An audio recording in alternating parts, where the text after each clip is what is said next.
Just cry it out. It's okay. It's okay. It's okay. It's okay.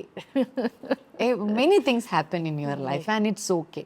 Forgive yourself is the best thing you can do to yourself. നമ്മളുടെ ചില തീരുമാനങ്ങൾ കൊണ്ട് ആണല്ലോ നമ്മുടെ ജീവിതത്തിൽ ചിലപ്പോൾ പലപ്പോഴും പ്രശ്നങ്ങൾ ഉണ്ടായി പോവാവുന്നത്. പക്ഷെ അത്തരത്തിലുള്ള പ്രശ്നങ്ങളെ നമ്മളെടുത്ത ഒരു റോങ് ഡിസിഷൻ, ചിലപ്പോൾ നമ്മൾ ഒരു തവണ എടുത്ത ഒരു കാര്യം നമുക്ക് ഇനി ഒരിക്കലും ജീവിതത്തിൽ റിപ്പീറ്റ് ചെയ്യില്ല എന്ന് നമ്മൾ നമ്മളോട് തന്നെ പറഞ്ഞൊരു കാര്യമായിരിക്കും നമ്മൾ ചിലപ്പോൾ രണ്ടാമതും ആ തെറ്റ് ചെയ്തു എന്നിരിക്കും. പക്ഷേ ഇറ്റ് ഹാപ്പൻസ്, മിസ്റ്റേക്സ് ഹാപ്പൻസ്. കാരണം എന്താണെന്ന് പറഞ്ഞാൽ നമ്മളൊക്കെ വെറും സാധാരണ മനുഷ്യരാണ് തന്നെയാണ്. Mistakes are very humane. ഞാനാണെങ്കിലും ധന്യയാണെങ്കിലും അവിടെ ഇരിക്കണ ക്യാമറയിലിരിക്കണ പയ്യനാണെങ്കിലും നമ്മളെല്ലാവരും ശരാശരി മനുഷ്യരാണ്. ചിലർ ജോലികളിൽ മാത്രമേ ഉള്ളൂ വ്യത്യാസം, അല്ല അയാൾ ക്യാമറയുടെ പിന്നിലിരിക്കണു, നമ്മൾ ക്യാമറയുടെ മുന്നിലിരിക്കുന്നു. നമ്മളെ 10 പേർക്ക് അറിയാം, അവരെ 10 പേർക്ക് അറിയണ്ടാവില്ല. പക്ഷേ ഉള്ളിൽ കൂടെ പോകുന്ന ചിന്താഗതികളും വിഷമങ്ങളും സ്നേഹവും വിരഹവും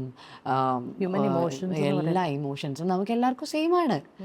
അപ്പം അതുകൊണ്ട് forgiving ourselves is the best thing we have to do. നമ്മൾ ചെയ്ത തെറ്റുകളിൽ നമുക്ക് നമ്മളെ ക്ഷമിക്കാൻ പറ്റുക.